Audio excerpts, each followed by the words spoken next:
everybody, and welcome to this month's audition of the Social Wave Project podcast. My name is Sarah Francis, but everyone calls me Sez, and I upload a new episode once a month talking to a special guest about a topic that they enjoy talking about. Yay! Finally got an intro! Woo! So in today's episode, I'm going to be interviewing my friend Mark Simpson Wedge, who is a content creator and the only YouTuber from Leicester, but he's also a National Autistic Society ambassador. And in our interview today, we're going to be talking about how television shows and television characters actually inspired him to become a YouTuber. And I won't go into too much detail because I know that we're about to start and Mark's going to come on to Zoom quite a minute just for our wonderful chat. And I'm going to hand over to Mark from there. So I am joined by the amazing Mark Simpson Wedge. So Mark, hello, how are you? I'm very well, thank you. Thank you for inviting me. Oh, you're welcome anytime. It's always wonderful to have you on the podcast. And Mark, would you like to introduce yourself? Yes, so my full name is Mark Simpson Wedge, but some people call me Mark SW, and I'm a YouTuber. I'm from Leicester, and I was diagnosed with autism in 1995. Oh, 1995. I was only diagnosed a year later. Oh, wow. Well, it's definitely a small world, really. And of course, being the only YouTuber in Leicester, I mean, it's kind of like a big project, really, as well, just taking up the time because you're doing really well on your YouTube channel at the moment. Because Yeah, I must admit, it's going well. I have like over 1,000 subscribers. The next step is to get 4,000 watch hours, and then I can start earning some money from my channel. That's just the difficulty, but it's getting there because it really took off this year because of my comments about the charity live stream Color of the Spectrum that was going on YouTube, and I got so many views on that, which I confess I did not expect, because being only a small creator, I was only expecting like maybe 500 or 600, but I think it's now got over 14,000 or something like that. wow.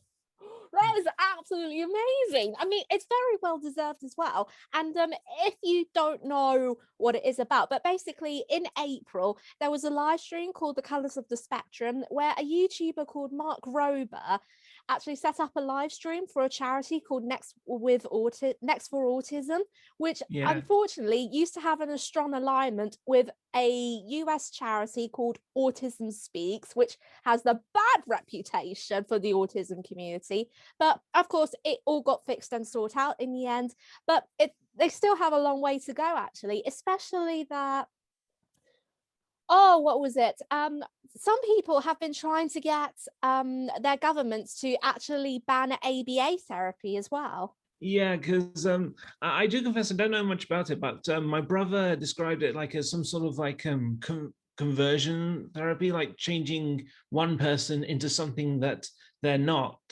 Yeah, that's it. That's right, actually, because it's kind of like when people imagine that someone has autism and a doctor or a nurse or a person goes, if your child has autism, then they're very poorly. We'll make them feel better by doing those sort of stuff, which is absolute rubbish. Yeah, I agree, because with me, autism is not a disease or a virus. It's not like COVID. It's just a condition. I mean, yes, it can affect the way people communicate and socialize, but maybe if they look on the positive side of the autism, because some famous people were autistic. I mean, look at Albert Einstein. He was autistic, and he was a Nobel Prize-winning scientist. Oh yeah, definitely. He's definitely a very clever scientist, Albert Einstein. And then there are so many more as well, which is absolutely amazing to see. And of course, hopefully, we'll have more amazing, famous people who are YouTubers as well with autism. Yeah, Yeah. absolutely, because I do confess the idea was good. The idea of having an autistic charity live stream, because I mentioned this in some of your panels that autism awareness on YouTube needs more attention, because sometimes it gets a bit left out. But I think just it could have done with maybe a bit more planning, like choosing the right charity, because in America, they've got so many autistic support groups. Like, you got to choose carefully which one you're going to donate the money to. You don't just pick one just like that. You have to do a lot of research. Yeah, that's it. Actually, I really couldn't agree more. And I'm sorry if I got a little bit hoarse, but hopefully That's I'll be okay. all right. But yeah, it's definitely understandable and very agreeable. But oh, we're going to move on because I know we're getting very far trapped behind. And Yes, yes. yeah, even though it's really good to talk about like loads of ABA therapy and all of that, or controversial stuff, we're definitely missing the point. So we'll definitely move on. So in today's episode with Mark, we're going to be talking about things that really influenced him to become a YouTuber. So in other words, to look at things that really inspired him. But Mark said something very interesting about how his inspiration of being a YouTuber came through, and it's something that it is kind of relatable, but I just never expected it. And of course, it's your favorite television shows and films like Thunderbirds and Thomas the Tank Engine. So I'm going to leave it all down to you, Mark, to describe the introduction. Oh yes, well, to be honest, actually, television has sort of run in the family because my mother, Helen, back in 1980s, she was the curator of the Beatles Museum in Liverpool, and she got interviewed by Blue Peter. There is a video of it on YouTube. Hopefully, it's still there. But then later on in life, her brother, Ian, he got involved with the special effects department at the BBC. And then later on, he started working for Double Negative. They do like special effects for lots of films. So things like the magical effects in Stardust to blowing up a police station in Hot Fuzz. So he's done things like that. And but yeah, with me, the very first television program I saw was Thomas the Tank Engine, and my mother has a photo of me when I was 9 months old, just staring up at the TV, watching it for the first time. And yeah, I just loved it. And because I think it was because the faces didn't move. And I sort of from this, I learned about emotions. I could tell when the engines were happy, sad, or cross. Because with normal people, I sometimes found the human face very flexible. It's sometimes difficult to understand what emotion are they feeling. Are they happy, sad, bored, tired, whatever? But when you look at shows where the characters have still faces, so like Thomas and his friends, then it's easy to understand. It's not just Thomas, even other old shows like Postman Pat and Fireman Sam, because before the CGI remakes, all their faces were just sort of static. Yes, and this is what the thing I really love, because I loved all three, but I have to admit though, I was told when I was little, Postman Pat was my favorite of all, really. But the clever thing about it with like the stop motion animation, and there are going to be people who are going to be listening, like, what is stop motion animation? Did you not have CGI back when you were little, before YouTube was invented? No, it's not like that. And No. and the clever thing about it, it's just they have like they really have like good body postures, and their facial expressions, like you said before with Thomas and Friends, is really good. But it's kind of like a little bit well missed, really, because I don't know how to Yeah. explain this. It's kind of like it's kind of like, oh, how do I put this? It's kind of like it's going to get harder to understand with the body language and the facial expressions with CGI, really, especially since I Yeah. found out recently that Thomas is getting a new show over on another airing station of Cartoon Network. And it's just like a little sketch, and the engines are really tiny, and you just think, why? Mm. Yeah, well, yeah, the classic series will always be the best, but it wasn't just with emotions. It also helped me to identify things like in the real world. So I'm also dyslexic, so I can't read or write as fluently. But there were some episodes of Thomas that involved usually signs that say danger. So when you look at episodes like when Thomas fell down the mine or when Percy took the plunge, I knew that if I see a sign that says danger or something with those symbols that spell danger, I know not to go near that sign because something bad would happen. So even though I had difficulty reading, danger was sort of the first word I sort of recognized as I started to learn how to read. And then also I mentioned identifying things in like the real world, because with Postman Pat, there used to be some episodes that involve sheep.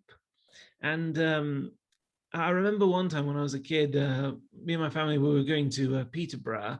And as we were driving along the countryside, I saw a field with some sheep in it. And I just went, sheep. And then they sort of realized, where did you see them before? I thought they were on Postman Pat. So we decided to stop off on the way and have a look at the sheep. And yeah, it was from that point they sort of realized I could identify something from TV with the real world. Oh, that's amazing though. I mean, for me, that's kind of like the same thing as well. That's the same thing for me. I know with Thomas and Friends, it was like that, but then with Postman Pat as well, it's me, because if anyone knows me in real life, I adore cats. And the first cat I ever owned, just for myself, is a cuddly toy version of Jazz. And I always used to take him around with me with a little bit of a bottle cap, which was Postman Pat's head,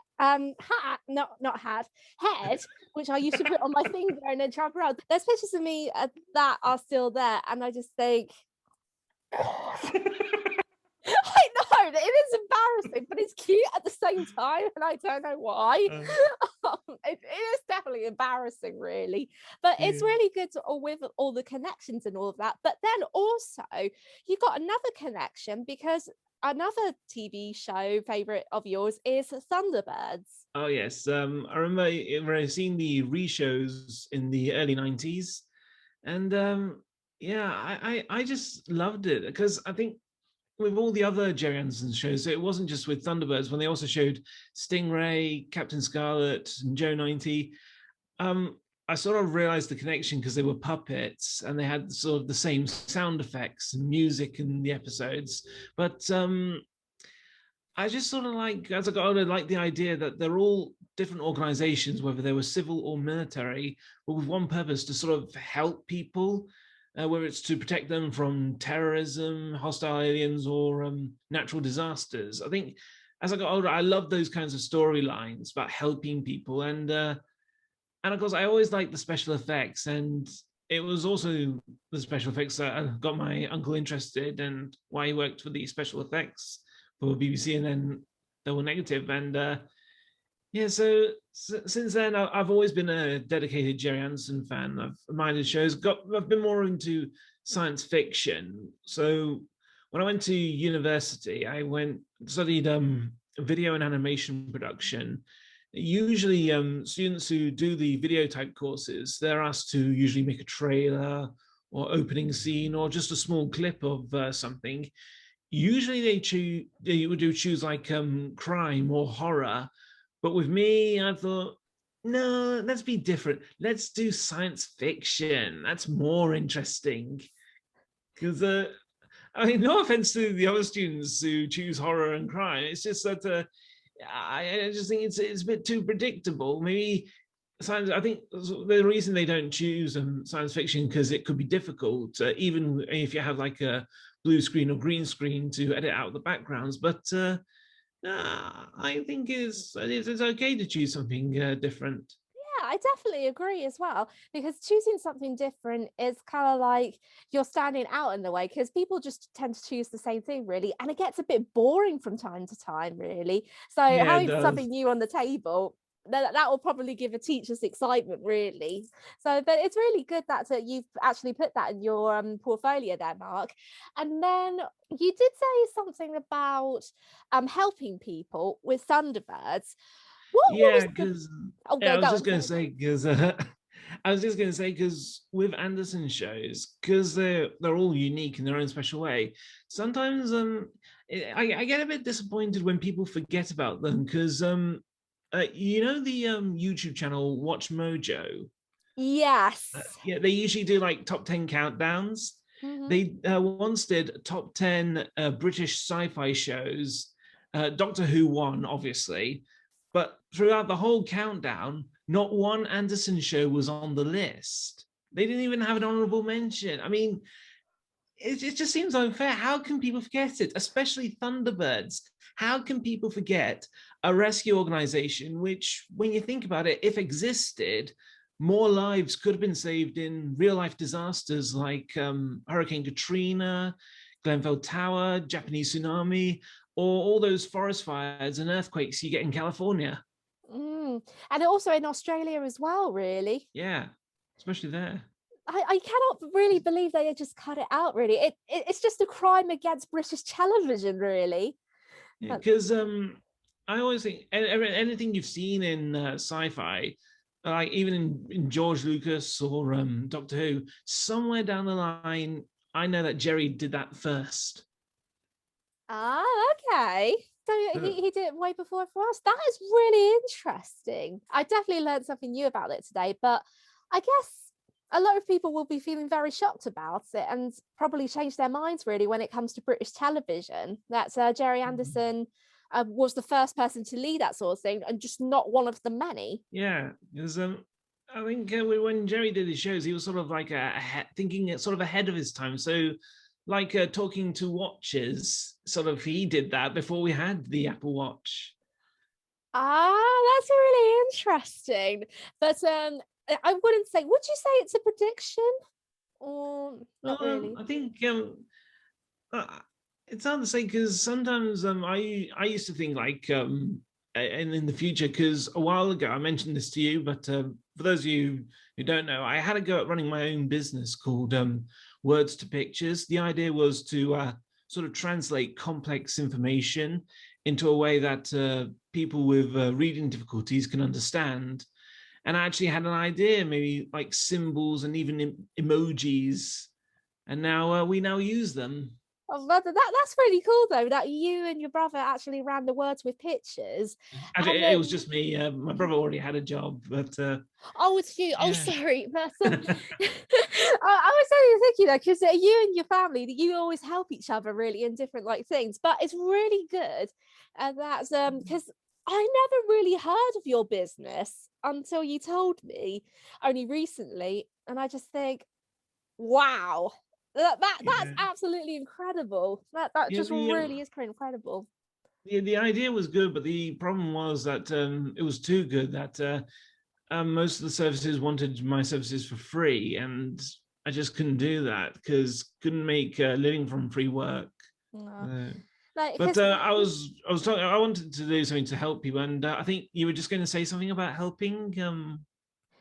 yes, and like helping others as well, so and helping others in terms of like what would you say now, raising awareness for autism or speaking out things on what's right and what's wrong, because also I know that you are very political, and you use like autism awareness to mix in with politics sometimes, and this is really interesting, and I never told anyone about this, but I used to get involved in an organisation called the UK Youth Parliament, but it gets confusing really because the actual words they stand for like the UKIP party, the UK Independence Party, Yeah. but no, that's the bit that's really confusing. But the UK Youth Parliament is like a young members association, and I did get a chance to be like an MP for 1 year Oh, wow. for my local county, and it was for autism awareness, but unfortunately a lot of people weren't too interested, and that they wanted to focus on things like public transport or something else, and you just think,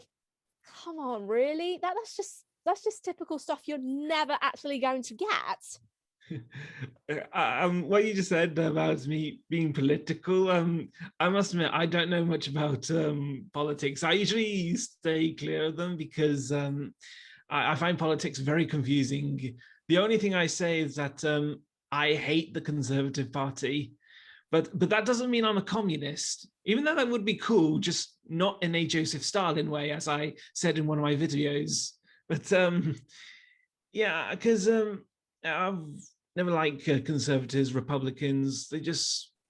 They really get on my nerves. But Yeah, but like I say, I don't know much about politics, but I am an ambassador for the National Autistic Society in the Leicestershire area. So it's sort of my job to sort of help spread the awareness. So I got my sort of ambassadorship thingy.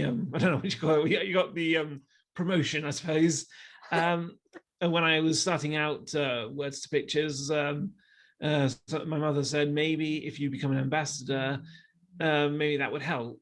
So so now sometimes they make jokes like I have the Ferrero Rochers. So ambassador with these Ferrero Rochers, you are spoiling us. Oh, I think your mum's definitely right on this one, because it's definitely really good to make a difference to a lot of people, but it's just such a shame that because of like money and people not just getting the share and people making a profit, really it's not fair, really. But it's just like learning something from that, and then who knows, maybe in the future you could try again and then just see how things will go. Anyway, I know we're getting a little bit off topic, so we'll probably move on like from a little bit. Out of all the TV shows that you've watched, when you compare yourself to, say, when you were a baby, a toddler or a child up to now, which TV show impacted you the most and why? Ooh, good question. There is quite a lot, but I guess it just has to be Thunderbirds. I was born and raised with it.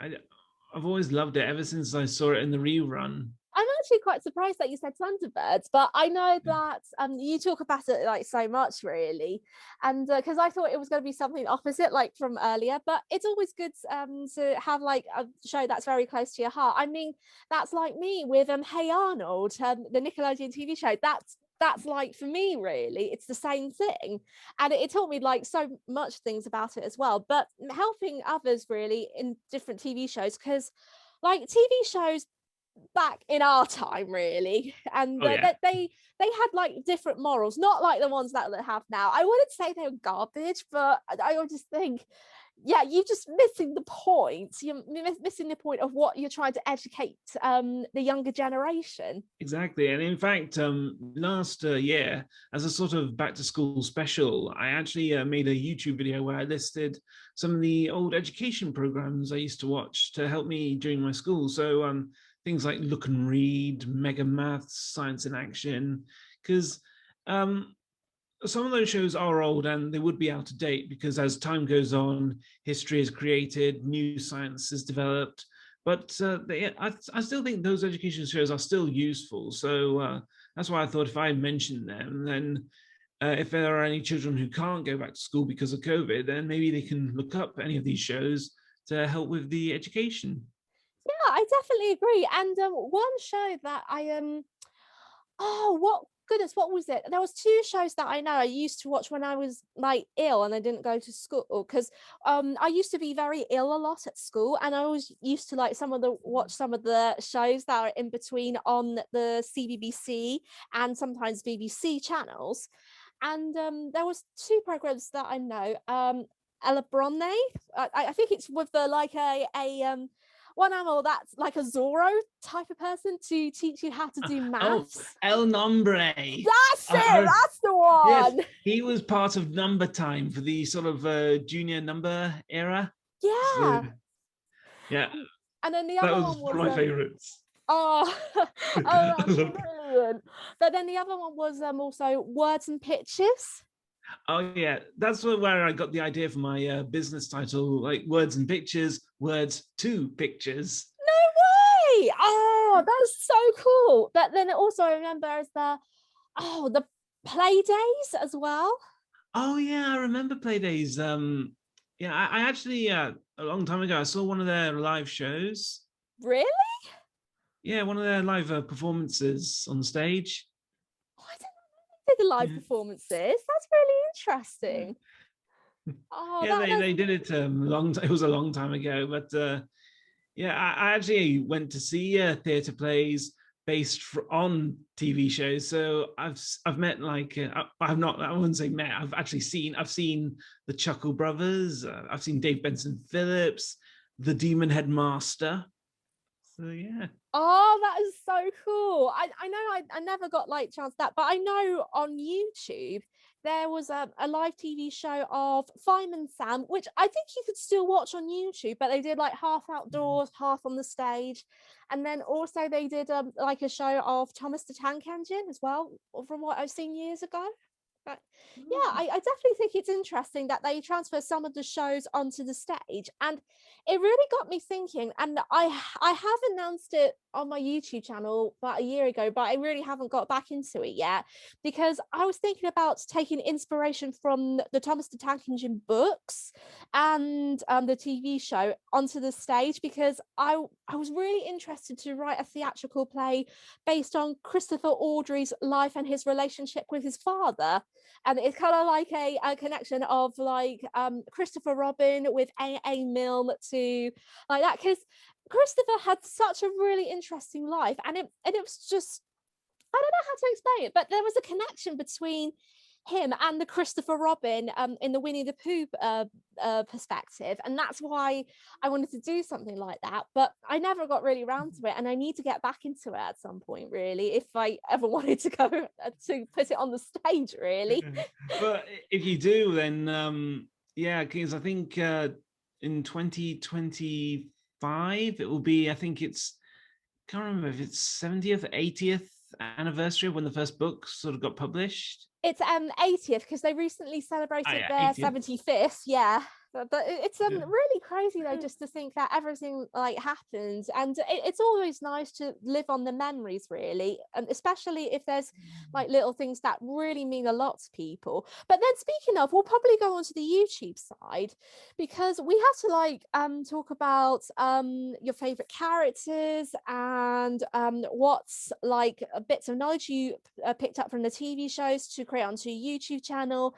So first of all, who was the biggest inspirational character from any of the TV shows you've watched? And it could be more than one. Oh well, well, yeah, definitely more than one. I'd say probably Edward from Thomas the Tank Engine, because he usually helped out a lot, and I usually tried my best to help others, and also I also liked Virgil Tracy from Thunderbirds, because he's sort of like, because I sort of mentioned this in one of my past videos. All the Tracy brothers are brave, but I think Virgil has always been considered the fearless one. He'll do anything to save people, because in the CGI remake, he actually makes an interesting point. He admits that sometimes he gets scared, but the life of international rescue is what he chose, because when you send out a call for help, you deserve to know that someone's out there listening and doing something about it.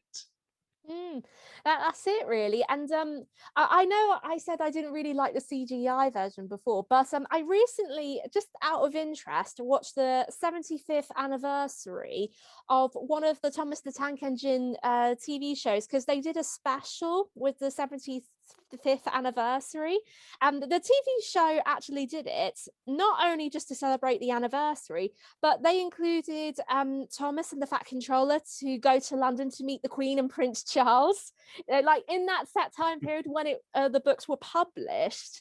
And it was really, really interesting, because there was this um oh gosh, what was her name? I think her name was Duchess. There was a new engine the show created, and spoiler alert if anyone hasn't seen it yet, but basically she was like a very royal train, and she had like many problems, as do Thomas, but he actually helps to get through to London in the end. And it turned out that she was a royal train, and she was having lots of hiccups, and the Queen and the Prince of Wales were on her this whole time. Well, which is like, that's genius, but it's a really good example of helping out with each other. And I think with Edward, I definitely have to jump on that one, because he's always been a very kind-hearted engine, really, and he never judges, really. But I know that as much as I love Gordon, he's a little bit like too big for his boots, or should I say too big for his buffers. Yeah, because I must admit, with some of the later Thomas episodes, they did change Edward, because there was an episode where, again, spoiler alert, there's a crane arrives called Rocky, and Edward's sort of a little bit unfair to him, And that's not like Edward at all. So I don't know what was going on in the writer's head, but yeah, because Edward's would be kind, but instead he's agreeing with Gordon that he's a newfangled nonsense. That's kind of like another episode of Thomas as well with Henry, the engine. I think which one was that really? There was another episode.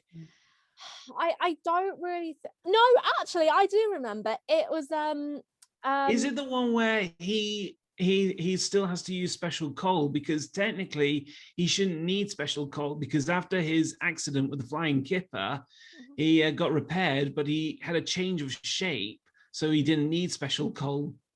No, because like with his kind attitude, really. No, that was where Diesel spread rumors about Duck. Oh, Duck, yeah, yeah. before the story. I can't remember the storyline, but it was one before a close shave.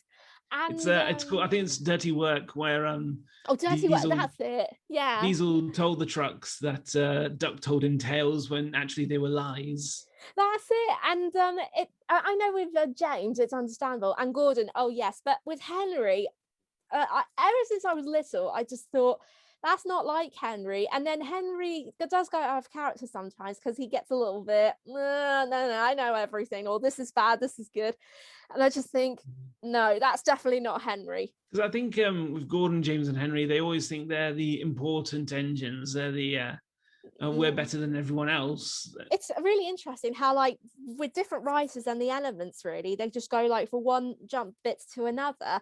And then with your YouTube, because with writers, because obviously with a YouTube channel, I mean, you're your own producer and you you write about what you want to do and how you want to present it. Is there a writer that really inspires you to like make notes or talk about things for your YouTube channel? Well, I've never really looked up to many writers, but there are some books I do like I think the Alex Rider franchise and the Artemis Fowl. Don't watch the movie; it's rubbish. Stick to the books. And I used to like the Chronicles of Narnia as well. So yeah, but usually when I plan out my videos, I do like make notes, and I think nowadays I try and upload like once a month. So try and think of a video when to do it and choose a suitable month or when would it be appropriate to do it. But Sorry, yeah, I think because the very first YouTuber I subscribed to was a guy called Chris Thompson, and he too was a Gerry Anderson fan. He was also into Doctor Who, and he just liked all sci-fi. And he made a series called Earth Defense Force, and so it was a mixture of live action and CGI animation. And yeah, so we got together. We finally met in like 2013. And so we sort of developed our own sort of friendship group because I'm part of a sort of a society known as the Defenders. So we're all Anderson fans, and we also like to help others. It definitely is really good just to help each other out, really. And I know that we always help each other out when if anything there's kind of like new ideas, or if there's anything happening with the latest autism news, and just like loads of bits, and then sharing like that as well. And then with teamwork, what was it? Was there any like characters or episode shows that inspired you to teach you how to like do teamwork when you're working in a group? Just thinking. So I think there are a few, but maybe not a lot. Because usually for my videos I end up working alone, but there are some times where I would ask someone if they would like to maybe collaborate. But because like I said, because I've been the only YouTuber in Leicester, it can be difficult because in my previous video I mentioned that I don't have many local friends where I live, because I think my nearest one lives nearly 2 hours away. So it can be difficult, but I do think there are times where I do have to work as a team, because even though sometimes I prefer working alone, there are times where, yeah, I will need help. So yeah, I just never thought of looking at particular shows that would sort of focus on that.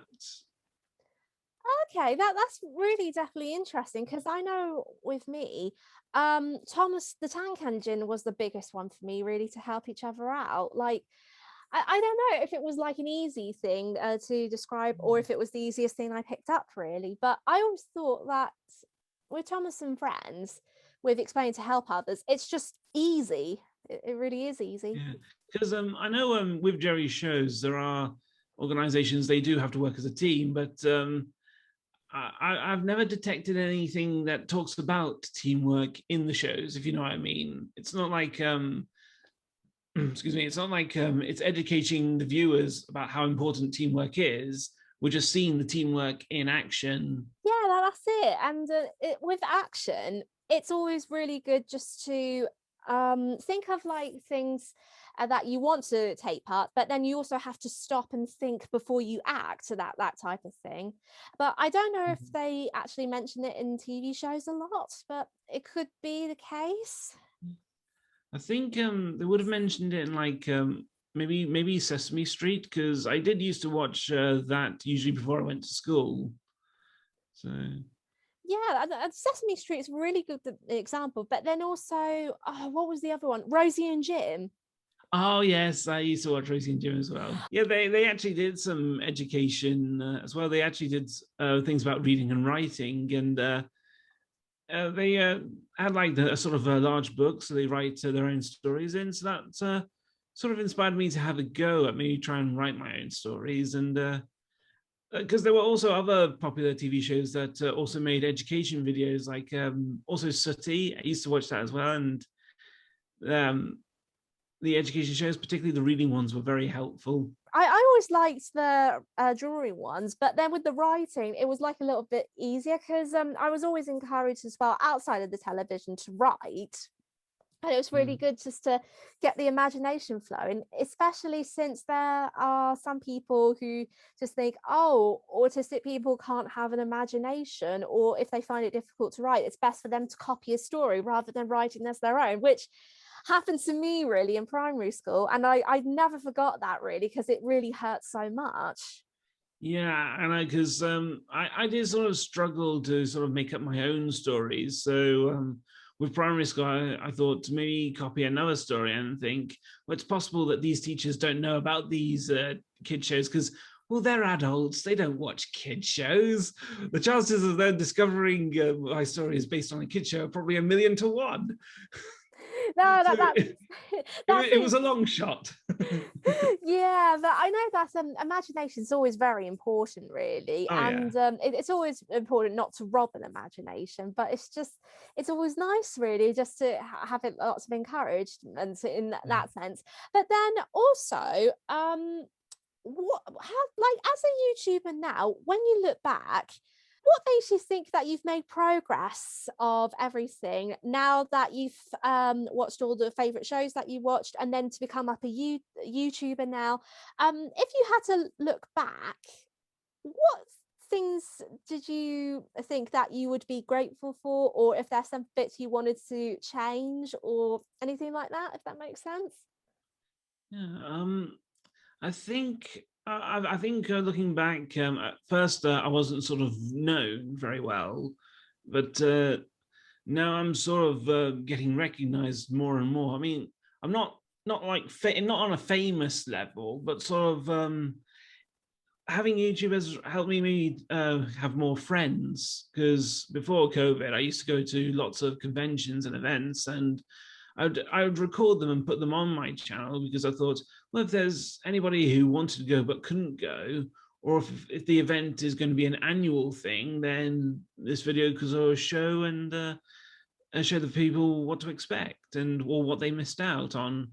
And it's sort of from these videos and conventions, I ended up making more and more friends. But it's always very important to like make friends as well, because social media has always been really good to make friends, and it's also, I always find that even though it is a struggle to make friends, social media is like, it's been much easier, especially during the pandemic. It's been like really easy, and it just feels like you have a connection in some way. Yeah, because when I sort of started YouTube, I thought it would be like a great way to show all my education and university type work that I would be doing. And yeah, when looking back, I've definitely come a long way. That's definitely something to be proud of when you came a long way, really. And I know that we talked a lot about it, but I'm going to have to end it on a final question. And the final question is, and I always try to get the most positive enthusiasm of everybody.